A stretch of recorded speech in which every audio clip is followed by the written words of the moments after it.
हरे Krishna guys, welcome और welcome back to the channel. I hope आप सबके सब बढ़िया होंगे। So I am back with another productive study vlog. So content देख के आप लोगों ने अंदाजा लगा लिया होगा भाई कि this vlog going to be a one day before my exam. So कल है भाई 21 सितंबर एंड कल है मेरा पहला मिड टर्म का एग्जाम जो कि इंग्लिश का होने वाला है।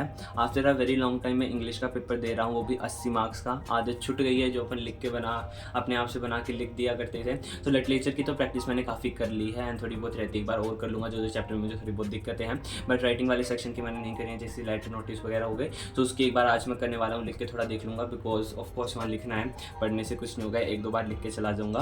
एंड दोस्तों वन ऑन माई चैनल मैं अपना इंट्रोडक्शन दे देता हूँ। My name is Anurag, I am CBSE 12th grader and NEET 2025 aspirant. मैंने डमी स्कूल ले रखा है, नॉन अटेंडिंग हूँ मैं। And on this channel I upload study related content and lifestyle routine blog, so आप लोग मेरे चैनल को सब्सक्राइब कर सकते हो। एंड ऑल्सो इस ब्लॉग में मुझे आप लोगों से काफ़ी सारी बातें करनी है कि मेरा कितना सिलेबस हो गया है, कितना सिलेबस मेरा पेंडिंग है, जो आप लोग पूछते रहते हो मिड टर्म्स के लिए ऑफकोर्स। एंड सीबीएसई के जो ऑफिशियल सैम्पल पेपर आ गए हैं और सीबीएसई के जो फॉर्म है 12th के लिए एलओसी वगैरह पे जो साइन होते हैं, जो सीबीएसई का ऑफिशियली फॉर्म आता है, फीस वगैरह, तो उससे रिलेटेड बात करनी है, काफ़ी सारी और भी चीज़ें, प्रैक्टिकल एग्जाम। तो stay tuned at the last of video को पूरा देख के जाना। बिना किसी देरी के ब्लॉग को शुरू करते हैं। Let's get started. नए हो तो चैनल को सब्सक्राइब कर देना। चलो शुरू करते हैं।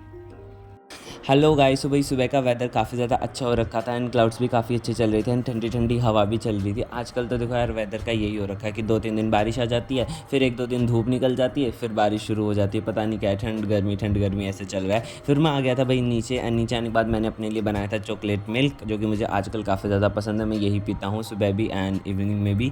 वैसे भी मुझे चॉकलेट काफ़ी ज़्यादा पसंद है। फिर मैं लग गया था भाई अपने स्टडी टेबल की सफाई के लिए, because as you guys all know भाई, एग्जाम में सभी का मैसी ही रहता है। जो सब्जेक्ट हम पढ़ रहे हैं वो वहीं पर बुक खोल के रख देते हैं, ऐसे ही धीरे धीरे वो पूरा टेबल भर जाता है। फिर एक टाइम आता है उसे हमें साफ़ करने को रहता है। तो वही करा था, बिकॉज एक सब्जेक्ट में है ना ज़्यादा टाइम तक नहीं पढ़ता हूँ, बिकॉज बोरियत फील होने लग जाती है, तो इसलिए टाइम टू टाइम मैं स्विच करता रहता हूँ सब्जेक्ट को।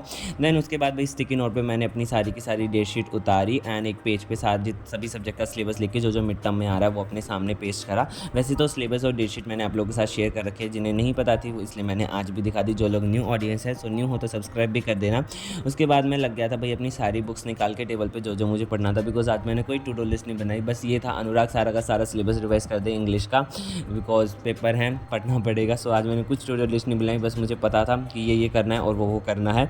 तो फिर मैं लग गया था अपनी स्टार्टिंग लिटरेचर से ही, बिकॉज कुछ चैप्टर्स ऐसे थे, वैसे तो मैंने सारा सिलेबस रिवाइज कर लिया था इंग्लिश का, बट कुछ चैप्टर्स ऐसे थे रीडर में कि जो मुझे लग रहा था कि इनके क्वेश्चन आंसर है ना मुझसे नहीं कभी बन पाए, तो इसलिए मैं उनकी एक बार एनसीईआरटी रीडिंग लेके क्वेश्चन बैंक में से मैं क्वेश्चन लगा रहा था। एंड जो पोएम मुझे ऐसी वैसी लग रही थी उनके मैं केवल लाइक पोएम की मुझे नहीं लगा कि मुझे एनसीईआरटी पढ़नी चाहिए, तो 2-3 बार पढ़ रखी है, दैट्स इनफ है। तो इसलिए मैंने बस पोएम के दोस्तों डायरेक्ट जो एनसीईआरटी के क्वेश्चन थे, जो क्वेश्चन बैंक में दे रखे थे ना, वो क्वेश्चन प्रैक्टिस में कर रहा था। एंड गाइस, मैंने लास्ट वीडियो में भी काफ़ी सारे आप लोगों के कमेंट्स रीड करे थे कि आप लोगों के भी मिड टर्म एग्जाम स्टार्ट हो रहे हैं, किसी के 15 से हैं, किसी के 19 से हैं, किसी के 20, लाइक मोस्टली आप में से सभी के एग्जाम स्टार्ट हो रहे हैं। सो आप लोगों के एग्जाम कैसे जा रहे हैं मुझे कमेंट्स में ज़रूर बताना। कौन से सब्जेक्ट के हो गए हैं, कितने पेंडिंग है, कौन सा अच्छा गया, कौन सा गंदा गया, सारी चीज़ें बताना कमेंट्स में भाई, बिकॉज मैं तो आप लोग के साथ वीडियो में शेयर कर देता हूँ, आप लोग मुझे कमेंट्स में ही शेयर कर सकते हो। देन इंग्लिश पढ़ते टाइम काफ़ी टाइम हो गया था, तो मैंने भाई केमिस्ट्री की तरफ स्विच कर लिया था और सॉल्यूशन वाला चैप्टर रिवाइज करना मैंने शुरू कर दिया था। बेसिक वाला पार्ट रिवाइज करके मैंने कंसंट्रेशन वाला टॉपिक है ना स्किप कर दिया था, बिकॉज इसे पढ़ते यार काफ़ी टाइम हो गया और ये चीज़ें आती हैं,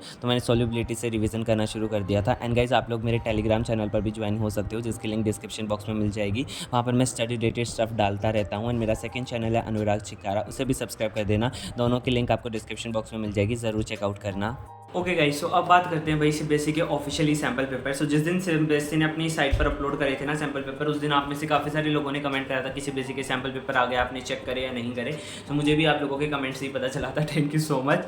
सो उसी दिन मैंने चेक करे थे, लाइक सीबीएसई की साइट पर से मैंने डाउनलोड वगैरह करके टैब पे जो नोट्स है उसमें मैंने ऐड भी कर लिए थे। फिर उसके कुछ दिन बाद वीडियो आया था, जो पढ़ ले अक्षय भैया का यूट्यूब चैनल है ना, अलग से जो सीनियर्स वाला है, पढ़ ले सीनियर्स का, उस पर वीडियो आया था सैम्पल पेपर का, जिसपे भैया ने एनालाइज करके सारे सैम्पल पेपर बताए थे। सो मैंने वो वाला वीडियो देखा, सैम्पल खुद लाइक सारे सैम्पल पेपर बार खुद देख के ट्राई करके जो चैप्टर हो रखे थे।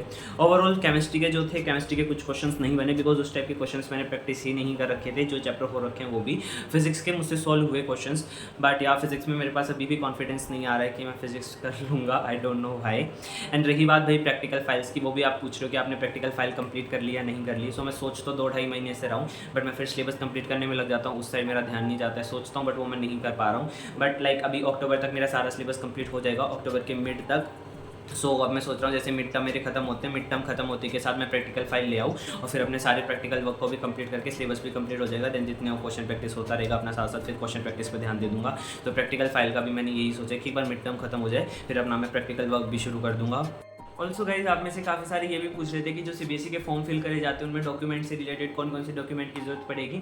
सो मेरी क्लासमेट से ना बात हुई थी परसों। सो उसने बताया था कि एलओसी पे सिग्नेचर वगैरह तो हो गए जो हमें इन्फॉर्मेशन देख के साइन करने रहते हैं, और फीस बता दी गई है सीबीएसई फॉर्म की, बट जो फॉर्म नहीं मिले जो हमें फिल करने को रहता है। देन मैंने कल अपनी जो एचओडी हमारी विंकी मैम से बात करी थी। सो मैम से मैंने पूछा कि मैम कैसे क्या है। सो मैम ने बोला अपना आओ स्कूल में एलओसी पे सिग्नेचर वगैरह कर जाओ, और जो फीस बता दी थी कि फीस ले आना, सीबीएसई का फॉर्म वगैरह फिल करके अपना हो जाएगा आपका। एंड फिर मैंने पूछी थी डॉक्यूमेंट की, जैसे हमने 10th में सबमिट करे थे ना फोटो, जो 4-5 फोटो लगते हैं, पासपोर्ट साइज जो उस पर डेट वगैरह भी डालनी होती है साथ में फोटो के, और जो आधार कार्ड की फोटो कॉपी रहती है मम्मी पापा की, हमारी जो भी वो सारे डॉक्यूमेंट्स थे। तो मैं बोला मैम कुछ डॉक्यूमेंट्स वगैरह लाने, तो मैम बोली नहीं पुराने स्टूडेंट हो तो ज़रूरत नहीं है, बट आप आना अपना एलओसी पे सिग्नेचर वगैरह करके चेकआउट करके कुछ गलती है तो लिख जाना वहाँ पर, जैसे हम सही करवा दे, और अपना फीस दे के फॉर्म फिल कर जाना। डॉक्यूमेंट की कोई भी ज़रूरत नहीं है बिकॉज आप पुराने स्टूडेंट हो। तो अगर आपने 10th के बाद स्कूल चेंज करा है सो मे भी आपको ज़रूरत पड़ सकती है आपके डॉक्यूमेंट्स की दोबारा से। एक बार आप अपने कन्फर्म कर लेना जो भी आपके स्कूल वगैरह में, अगर आप पुराने हो सो आई होप आपको जरूरत ना पड़े, जैसे मुझे नहीं पड़ी किसी भी डॉक्यूमेंट की। सो यार यही मुझे आप लोगों से बात करनी थी, आपके क्वेश्चन के आंसर देने थे, एंड या आगे का ब्लॉग एंजॉय करो। देन गाइज यहाँ पर मैंने अपना बॉटनी का चैप्टर रिवाइज करना शुरू कर दिया था, जो मेरे पास बायोलॉजी की रेफरेंस बुक है वहाँ से, लाइक रफ नोटबुक में मैं चीज़ें लिख के देख रहा था। जो प्रिंसिपल वाला चैप्टर और जो मोलिकुलर इनहेरिटेंस वाला चैप्टर है, दोनों चैप्टर थोड़े से लाइक याद करने के और थोड़े से लेंथी टाइप हैं। सो इनमें जितना लाइक मैं चीज़ें लिख के समझूँ उतना ही अच्छा है। अब बात करते हैं भाई सिलेबस से रिलेटेड कि मेरा कितना सिलेबस हो गया है और क्या क्या बचता है। सो इंग्लिश मेरी कंप्लीट हो गई है, as you guys all know, सारा का सारा सिलेबस मैंने कंप्लीट कर लिया है। फिजिकल एजुकेशन भी कंप्लीट हो गई है, फिजिकल केमिस्ट्री भी हो गई है, ऑर्गेनिक केमिस्ट्री लाइक मेरी खत्म होने ही वाली है। एंड अभी मैंने ये सोचा कि अक्टूबर के फर्स्ट वीक में मैं अपनी इनऑर्गेनिक के भी दोनों चैप्टर कंप्लीट कर दूंगा। एंड रही बात बायो की, एंड बायो भी मेरी like first week of October तक कंप्लीट हो जाएगी। एंड रही बात फिजिक्स की, मे भी फिजिक्स अक्टूबर के एंड तक चले, बिकॉज यार फिजिक्स में साथ साथ क्वेश्चन प्रैक्टिस भी करने होते हैं, एंड फिजिक्स को समझने में ऑफकोर्स मुझे काफ़ी ज़्यादा टाइम लगता है personally. That's why physics like October के एंड तक ही खत्म हो पाएगी मेरे से। एंड गाइस आज का व्लॉग आप लोगों को कैसा लगा मुझे कमेंट्स में ज़रूर बताना। आप लोगों के साथ मैं मिलूंगा नेक्स्ट व्लॉग में। अगर चैनल पर नए हो सो गाइस फटाफट से कर दो चैनल को subscribe, we are very close to 4K subscriber. मिलता हूँ गाइस आप लोगों से अगली वीडियो में। Till then stay tune and stay connected with me. Thank you so much for watching guys. All the best for your future, and अपना ध्यान रखो। Radhe Radhe, bye bye, take care.